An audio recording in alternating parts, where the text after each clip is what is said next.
Something that Rockstar did really well in GTA 5 was car customization. Well, for the time period anyway. It's clear that back in 2013, Rockstar had really found their feet in terms of car customization within the game. The game did, to some extent, for a video game anyway, accurately represent where car customization was at in the early 2010s. But since then, cars have changed and car customization as a whole scene has changed. In this video, we're going to take a look at the GTA 6 leaks and also the GTA 6 trailer about what we may be able to do with our cars in GTA 6. But before we get into today's video, two things. Firstly, please consider liking and subscribing if you find this video useful or helpful in any way. And secondly, I'm a massive car nerd, so this is the video that I've really wanted to make for a long amount of time. So I've done a lot of research for this one and I'm hoping you all enjoy it. For me personally, over the years I've had everything from Japanese icons to hot hatches, all the way up to quite powerful German cars. So for me, the car customization, even though for a lot of people it's not a really important part of the game, but for me personally it's one of the most important things of the game, because that's where whatever money I make in the game will go back into the cars on the game.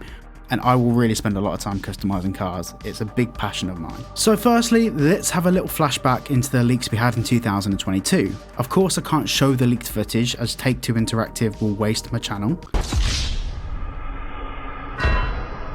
But we can talk about what we saw in the leaked development footage. There were certain clips that showed the developers moving the seats backwards and forwards, moving the steering wheel backwards and forwards and up and down, and also adjusting the sun visor and the rear view mirror. Now it's worth saying at this point that this footage was pre-alpha, and during the development of a game a lot of stuff can get axed before we get the final game. Whether this mechanism will be built into the game, we don't know. However, this does speak volumes about Rockstar's approach to the automotive side of Grand Theft Auto. They're clearly putting a lot of emphasis on realism and immersion. Otherwise, there's no reason at all to introduce the idea of moving sun visors and moving rear view mirrors and stuff. It wouldn't add anything other than immersion and realism. Now before we get onto the points that we can see in the trailer, I think it's time to look at the potential for Rockstar to move away from the only place where we can modify a car being a customization shop. The previously mentioned scene that was in the leaks, where the developer was moving certain elements of the car such as the steering wheel etc, was not done inside an automotive workshop.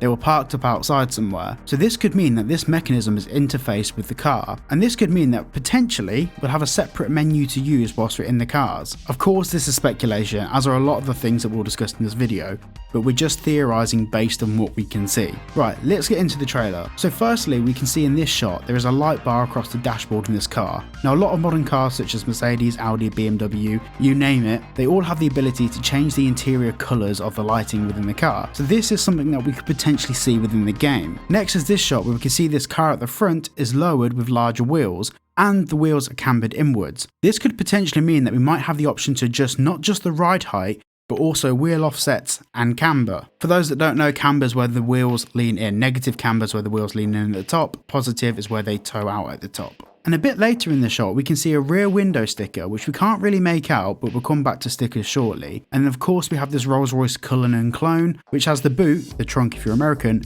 open, showing that there could potentially be a way that we can open the hood, trunk, doors, and maybe even windows. This goes back to the point about having potentially a menu for your car, where these things can be adjusted. And we would need a menu like this to be able to hang out of the windows of cars like we can see in this shot here.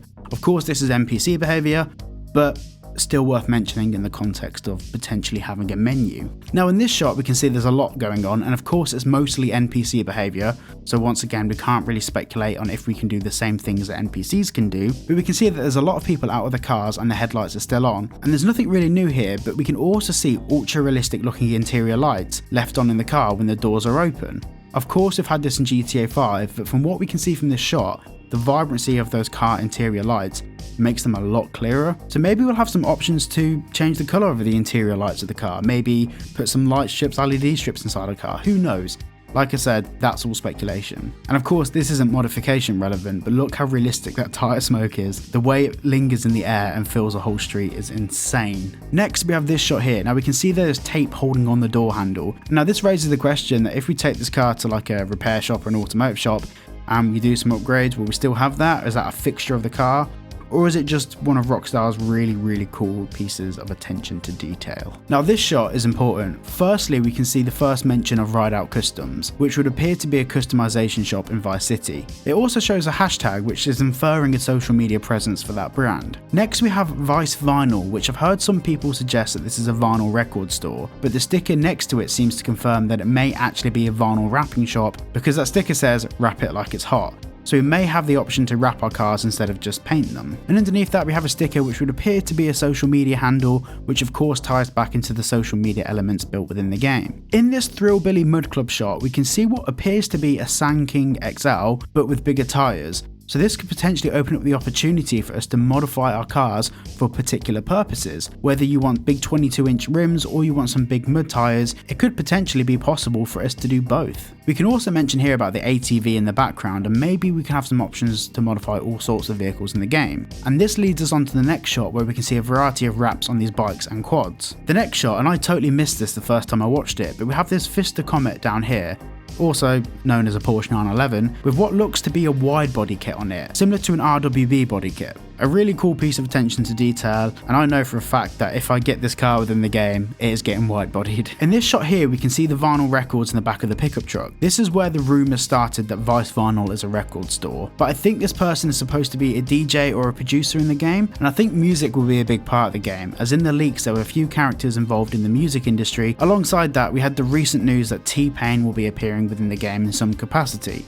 Allegedly. From the back of the pickup truck, this shows that we may be able to add stickers to our cars, and maybe these are collectibles that we can get when we go into certain stores within the game. For example, we might get introduced to someone that gives us a sticker to put on their car, or there may be unlockable elements within the game. We know that there's a lot of collectibles that are featured throughout the map based on the leaks we had in 2022, so maybe this is one of them, certain stickers we can get for our cars. And of course in this shot we can also see bumper stickers as well. Maybe that could be in addition to our car customization options, with more options of where we can place stickers throughout the car. We've seen this over the years in games like Need for Speed for example, and I'd argue that a big focus for Grand Theft Auto is the cars. I mean, the game series is named after an automotive crime. So the cars are a big element of the game, so maybe seeing some more customization options that are inspired a bit by other games, for example sticker placement, would be a really cool addition to the game. And finally there's this shot where we can see that this pickup truck has stuff in the back of it. Maybe we could potentially utilise vehicles to move and carry items, maybe even weapons. This goes back to what I mentioned in a previous video about, for example in Red Dead Redemption 2, we were able to carry weapons on a horse, and of course our horse was able to carry around supplies and all sorts of other things. So maybe we'll have the option to utilise our vehicles for something similar. For example in the game it's a bit weird that miraculously a rocket launcher can spawn out of your person's hand, so maybe we'll be able to carry around bigger weapons in the trunk / boot of our vehicle. So that's all I've got so far for this video. If there's anything I missed, please let me know in the comments down below. This is a video that I've really wanted to make. I love cars so much. And when we get the game, the first thing I can't wait to do as soon as we're able to free roam the map is to see what cars there are, take them to customization shops and see what we can do, because I'm really excited for that. If you've got any video ideas that you'd like to see me cover, please make sure to head over to the Discord or over to my Instagram. You can either message me there or put an idea in the Discord, and if it's a good idea I'll make it into a video. Thank you all so much for watching, and I'll see you all in the next one.